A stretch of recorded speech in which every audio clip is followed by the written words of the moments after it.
Kepanikan warga seketika pecah saat mengetahui adanya kobaran api yang membakar sebuah rumah di Gang Buaya 2, Tanah Abang, Jakarta Pusat. Dengan peralatan seadanya, warga langsung berupaya memadamkan api agar kebakaran tidak meluas.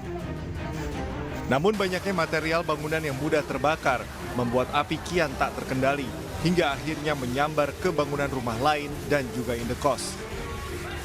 Api diketahui pertama kali terlihat dari lantai 2 rumah salah satu warga yang kemudian membesar. Dugaan sementara hubungan arus pendek listrik menjadi pemicu kebakaran. Konsleting listrik dari rumah lantai 2 Bapak Sunar. Itu rumah kos-kosan apa rumah pribadi, Bang? Kayaknya kos-kosan, Bang. Ya, kebakaran kita terima dari telepon jam 6.55. Kemudian kita muncul, kita adakan pemadaman yang waktu 5 menit. 30 menit kemudian petugas pemadam kebakaran yang diterjunkan ke lokasi akhirnya berhasil memadamkan api.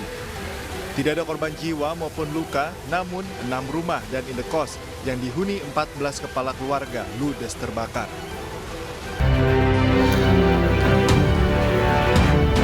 Halo, selamat pagi pemirsa. Ini Pagi kembali hadir melengkapi informasi Anda pada pagi hari ini. Dan selain 3 berita utama tadi, kami juga sudah menyiapkan sejumlah informasi lainnya untuk Anda.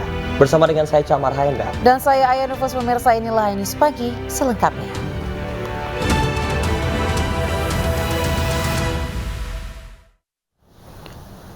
Kita ke informasi pertama, pemirsa. Akibat korsleting listrik, rumah praktik seorang bidan di kota Parepare, Sulawesi Selatan ludes terbakar.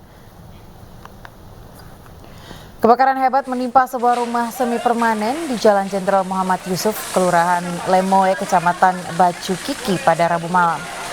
Api pertama kali muncul dari percikan kabel listrik. Bangunan yang terbuat dari kayu membuat api dengan cepat membesar dan menghanguskan seluruh rumah. Kobaran api berhasil dipadamkan setelah 4 unit mobil damkar diterjunkan. Tidak ada korban jiwa dalam kebakaran rumah praktik milik seorang bidan ini, namun kerugian diperkirakan mencapai ratusan juta rupiah.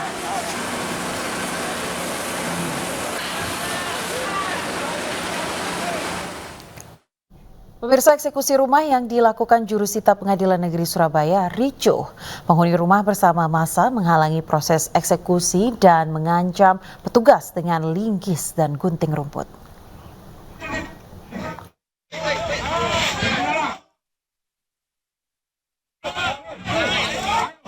Kericuhan pecah ketika puluhan orang menghadang petugas jurusita Pengadilan Negeri PN Surabaya dan personil kepolisian yang hendak mengeksekusi sebuah rumah di perumahan Gading Pantai Gang 2, Mulyorejo, Surabaya.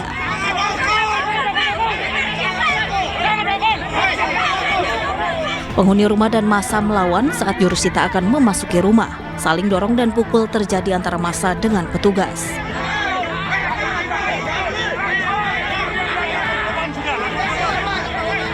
Jurusita PN Surabaya juga terpaksa menjebol paksa pintu pagar rumah yang dirantai oleh penghuni rumah. Tolong Pak, Bapak saya juga kayak gini Pak. Jangan Pak, tolong Pak. Iya, sekali masuk. Ayo. Bahkan lansia penghuni rumah nekat melawan dengan mengancam menggunakan linggis dan gunting rumput. Polisi pun terpaksa merampas dan menenangkan lansia tersebut. Dengan alasan masih menempuh upaya hukum, penghuni rumah selaku termohon eksekusi nekat melawan dan mempertahankan bangunan rumah. Namun dengan alasan putusan eksekusi tertanggal 13 September 2023 sudah memiliki kekuatan hukum tetap, maka pelaksanaan eksekusi tetap dilaksanakan. Penetapan Ketua Pengadilan Negeri Surabaya nomor 42 X 2022 PNSB untuk melaksanakan eksekusi pengosongan terhadap Itu berdasarkan putusan dan inkrah apa lelang atau gimana, Pak? permohonan dari pemohon eksekusi berdasarkan proses lelang. Jadi sertifikatnya kan dipinjam saudara. Yang punya rumah itu tidak pernah menerima surat peringatan, padahal lelang itu harusnya ada surat peringatan. Nah, surat peringatan diserahkan kepada debitur. Jadi yang punya rumah tidak pernah menerima surat peringatan. Proses eksekusi yang mendapat pengamanan ketat dari personel kepolisian ini dilanjutkan dengan pengosongan paksa rumah. Jurusita PN Surabaya mengeluarkan paksa seluruh barang dari dalam rumah yang berdiri di atas tanah seluas 465 meter persegi. Dari Surabaya, Jawa Timur, Yuda Prawira, iNews melaporkan. Dua pekerja terjebak di dalam sumur sedalam 7 meter di Maros, Sulawesi Selatan. Evakuasi berlangsung dramatis karena kedua korban sudah dalam kondisi lemas kekurangan oksigen.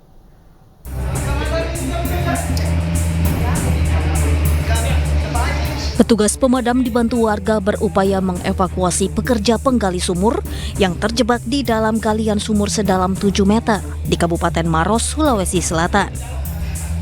Naasnya, seorang karyawan toko roti yang berniat membantu korban justru ikut terjebak di dalam sumur tersebut. Kondisi sempit dan banyak warga yang berkerumun membuat petugas alami kendala dalam upaya penyelamatan. Selain itu, 3 petugas juga alami sesak nafas dan mendapatkan bantuan pernafasan. Evakuasi itu penggali sumur yang terperosok jatuh turun ke bawah itu. Ada berapa orang, Pak? Ada 2 orang. Kondisinya bagaimana, Pak? Tadi kan sempat dibawa ke rumah sakit. Dia tadi agak Kayak susah bernapas karena faktor kedalaman sumur itu. Diameter sumur itu berapa? Diameter kalau saya tidak salah ada 2 meter itu. Ya. Kedalaman ya, Pak? Kedalamannya. Terlalu cuma sempit. Ya, sempit ya. Sempit ya. Sempit ya? Hanya untuk 1 orang ya, Pak? 1 orang ya. Setelah beberapa saat, para korban akhirnya berhasil dievakuasi. Kedua korban ini lemas dengan kondisi berlumuran lumpur dan tidak sadarkan diri akibat kekurangan oksigen. Para korban lalu dibawa ke rumah sakit untuk mendapatkan perawatan medis. Dari Kabupaten Maros, Sulawesi Selatan, Wahyu Ruslan, iNews melaporkan. Masih ingatkah Anda dengan aksi Mas Riah, pelaku pembuang kotoran ke rumah tetangganya hingga akhirnya menerima hukuman kurungan 1 bulan lamanya di Lapas Kelas 2 Sidoarjo. Kini Mas Riah kembali beraksi membuang berbagai sampah dan juga kotoran.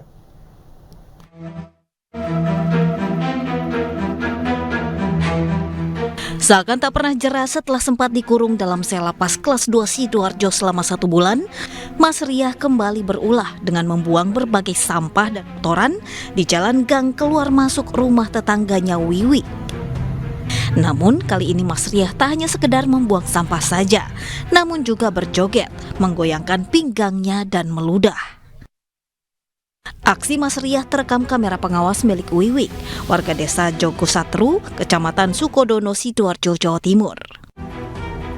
Menurut keluarga Wiwik, setelah menjalani hukuman selama 1 bulan, Mas Riah kembali berulah dengan membuang sampah dan kotoran kembali, meski bukan lagi di depan rumah Wiwik, namun di jalan gang tersebut.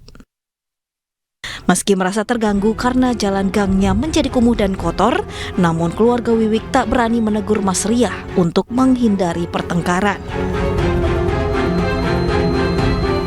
Ya, habis pulang dari di penjara itu sudah buangnya sudah nggak di depan rumah saya, tapi ya di jalan itu. Terus yang akhir-akhir ini sambil joget-joget, Ya kelihatan di CCTV joget-joget. Kurang tahu dia modusnya apa joget-joget. Saya juga kalau masalah joget-joget tuh dari dulu juga di depan kamera dia selalu joget-joget kayak gitu. Sebelumnya Mas Riah juga sempat memberi penghalang, menumpuk batu bata di depan pagar rumahnya yang bertujuan untuk menghalangi mobil pengangkut material saat rumah Wiwik mendapat bantuan perbaikan dari pemerintah Kabupaten Sidoarjo. Dari Sidoarjo, Jawa Timur, Yoyok Agusta, iNews melaporkan. Pemirsa, massa yang tergabung dalam organisasi Islam menggelar aksi unjuk rasa di depan Kedubes Amerika Serikat. Aksi itu menuntut kedaulatan untuk Palestina serta meminta perang Israel dan Hamas dihentikan.